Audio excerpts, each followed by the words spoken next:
sotahistorian asiantuntija Emil Kastehelmi, mitä olette mieltä näistä viimeistä löydyistä?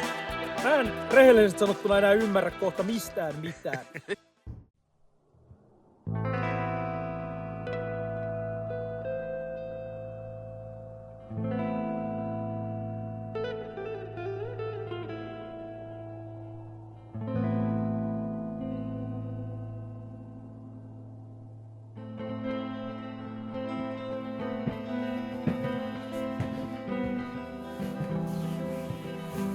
Ville, saksalaiset on tulossa.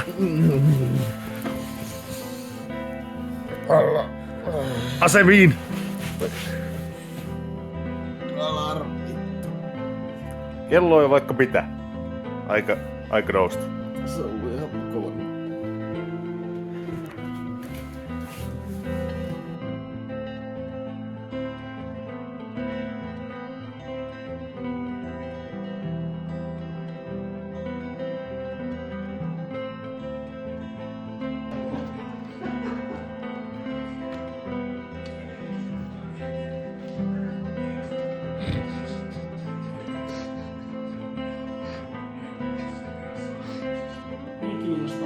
Tämä on vain yksi niin tietyllä tavalla keskeisimmistä alueista, missä tässä Kilpisjärvessä Tellumin niin asemasodan aikana on sitten härvätty niin paljon. Vuodenvaihteessa 1944-45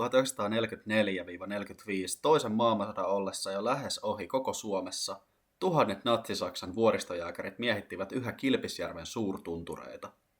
Saksalaiset olivat aikaisemmin irtautuneet Sturmbock-asemasta 12. tammikuuta 1945 hävitettyään ja miinoitettuaan sen parhaansa mukaan.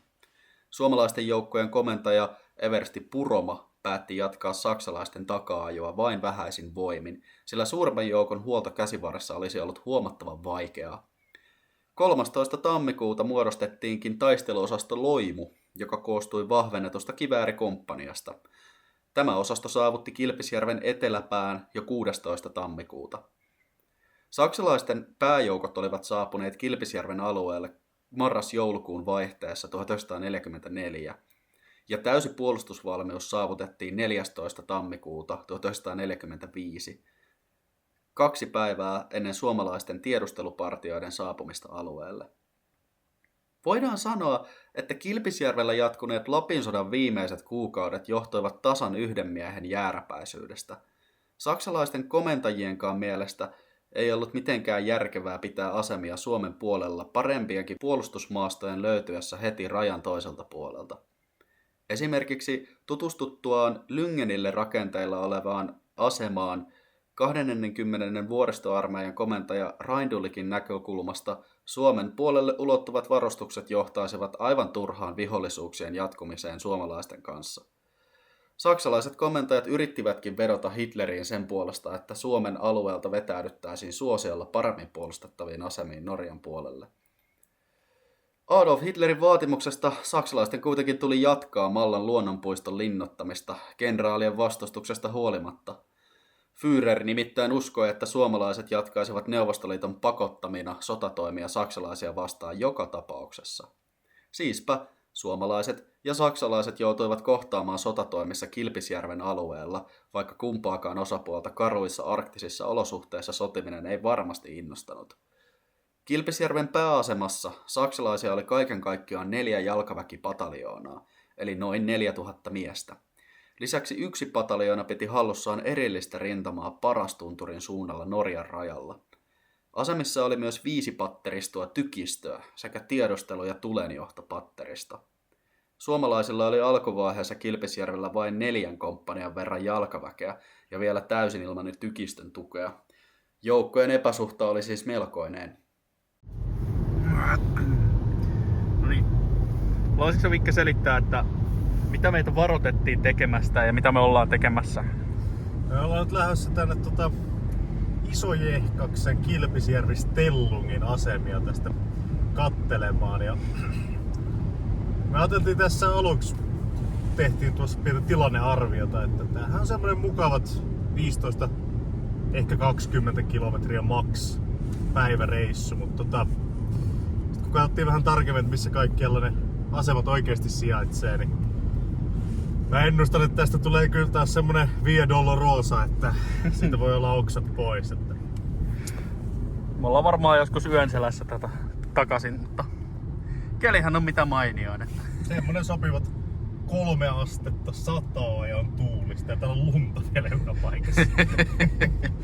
No niin.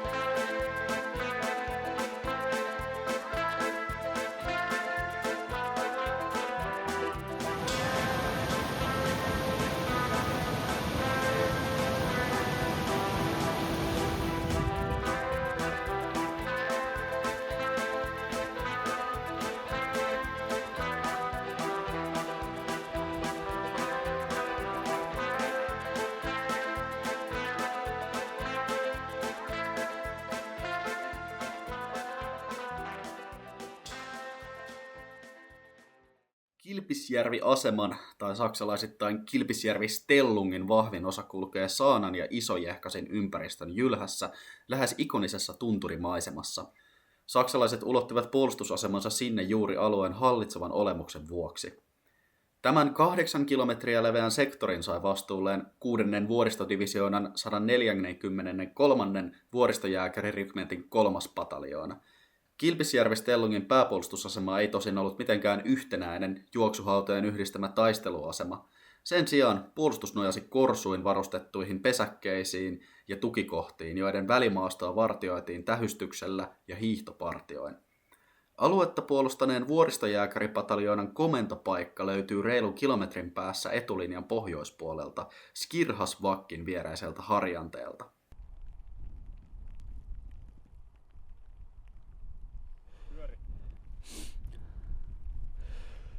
No niin, ollaan täällä Skirhasvakkin alueella ja tässä kohdassa suurin piirtein niin tähän on ryhmitetty saksalaisen pataljoonan komentopaikka. Saanatunturi on tuolla pilvessä tällä hetkellä. Emil sanoi meille, että älkää lähtekö pojat sinne tänään. Keli on aivan ripulista, mutta ei me tultu tänne majoittumaan, vaan me tultiin tänne katsomaan näitä paikkoja. Ja mä huomaan, että saksalaiset osaa tehdä Hernerokka-tempun, eli Denmark lukee tässä purkissa. Siellä on todennäköisesti ollut kalasäilykkeitä. Ja tuohon pohjaan tehty tuollainen reikä, että se voi puhaltaa sisällä sitten pihalle. Mutta tää on meidän ensimmäinen kohde. Tässä on ihan selkeästi ollut korsu. Ja me aletaan pyöriä tässä yleisalueella. Ja jos mun silmät ei harita ihan kauheasti, niin mä havaitsen tästä jo ainakin 2 vastaavaa paikkaa. Niin pysykää linjoilla ja me kerrotaan, mitä löytyy.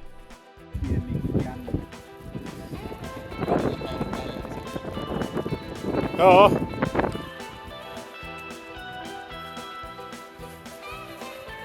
This is a completely authentic Nazi stove. Ai perkele. Ja siitä teitä.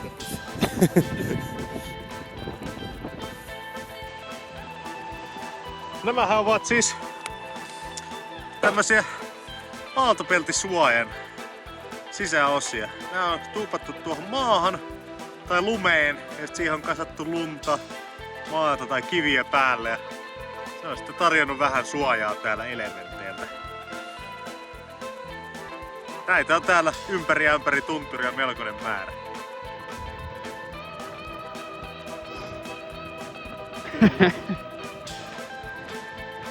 Onko moraali korkealla?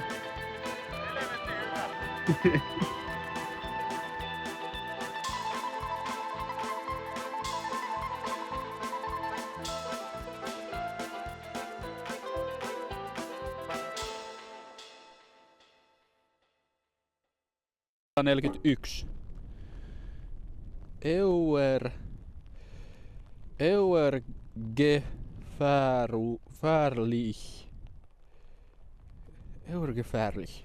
Wehrmacht. Improvisoitu kamiina. Siihen on tehty reikä keskelle, mutta tää näyttää niinku semi-räjähtäneeltä. Mikäköhän liian. Näitä Wehrmacht-tynnyreitähän löytyy monesta paikkaa. Mä oon Skibottenissa todistanut, kun norjalaiset kalamiehet käyttää sitä yhä kalanperkuuseen, joka on jäänyt sinne aikoinaan. Tästä kun saksalaiset lähti, niin nehän jatko matkaa sinne Jäämeren rantaan asti ja siellä on ne loput tynnyrit, mitä ei ole tähän räjäytetty.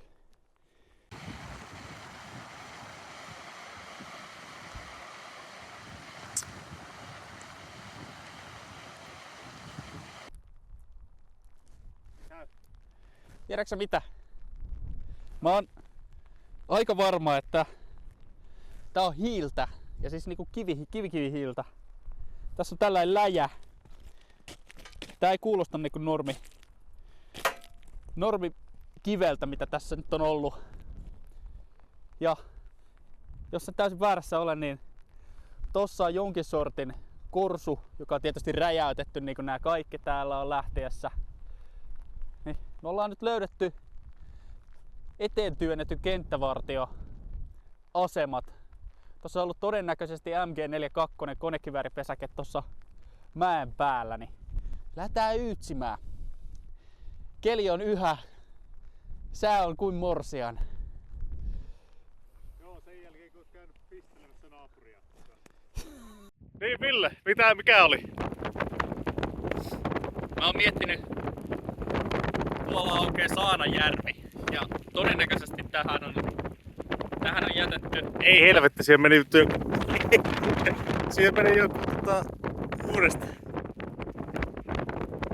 Aivan, siis tää on aivan mahtavaa. Tää on siis aivan niinku todella siistiä, pakko sanoa.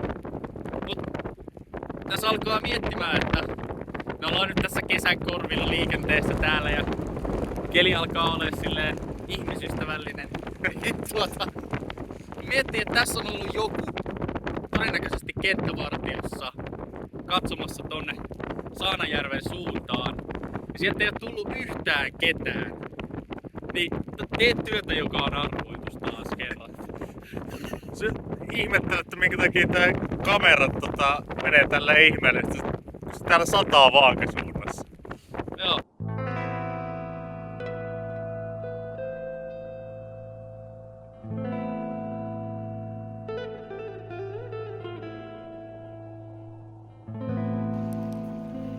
Onnistuuko Ville?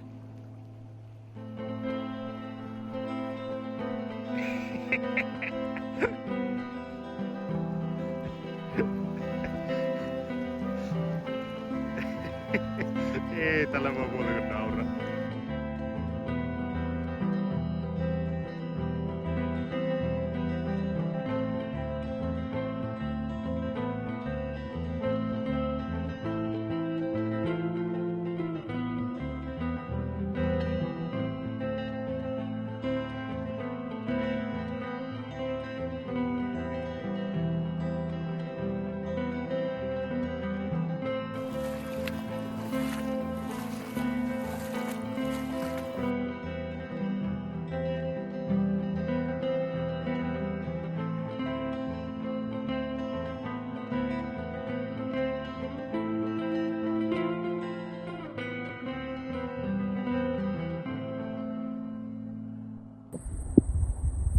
Tuo on aivan tuhoon tuomittu yritys.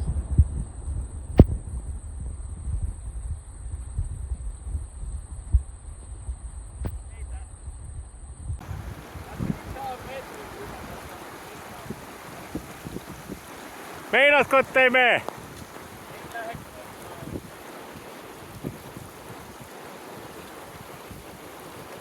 Tässä pitää nyt tietää, että me ollaan varmaan 2-3 tuntia etitty ylityspaikkaa, mutta nää on joka ikinen puro tässä niinku kilometriä säteellä on muuttunut tämmöiseksi, no, pieneksi joeksi, niin tää on nyt hiukan haastavaa.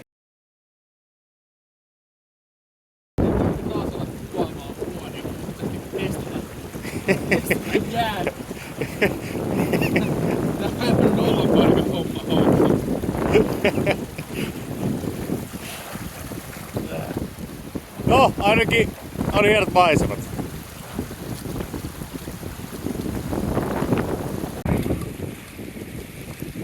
Pitikin mennä sähläämään näiden joen ylitysten kanssa. Tää on nyt varmaan kuin 5.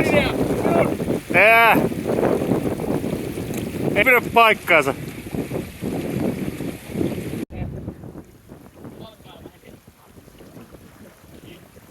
Tämän päivän 100 historiaa podin seikkailuepisodin nimi on Pojat ylittää jokea, koska tää on mennyt ihan täysin absurdiksi tää homma. Näitä on tässä satoja.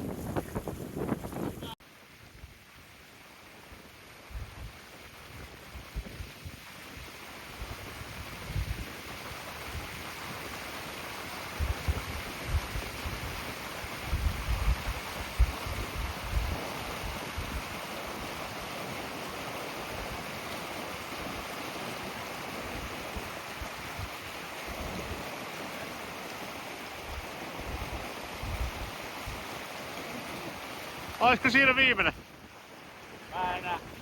Mä enää tiedä. Me voidaan jatkaa tää Infinity.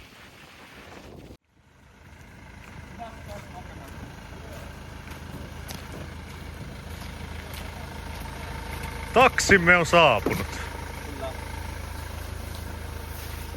Meillä on raskaan sarjan sotahistorian ammattilainen. Lapin mies. Sinne vaan. No niin. Koirat haukkuu ja karavaani kulkee.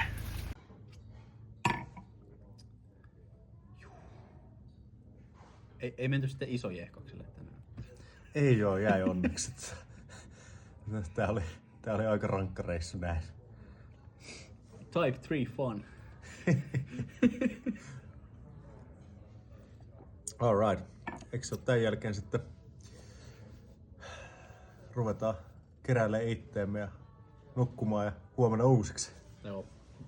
Toivottavasti vähän parempi keli, mutta silloin saattaa noin kirjaministeritkin päästä reissuun mukaan, että siellä on kartoitushommaa. Näihin kuviin ja tunnelmiin.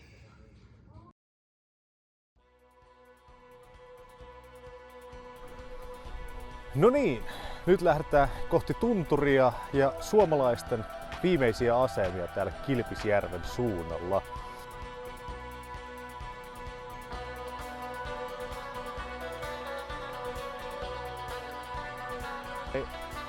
Soin tuossa ton betoninpaljastimen kanssa ja siitä löytyi sitten päivän ensimmäinen, tai tämän paikan ensimmäinen, mikä viittaa niinku johonkin taisteluun täällä.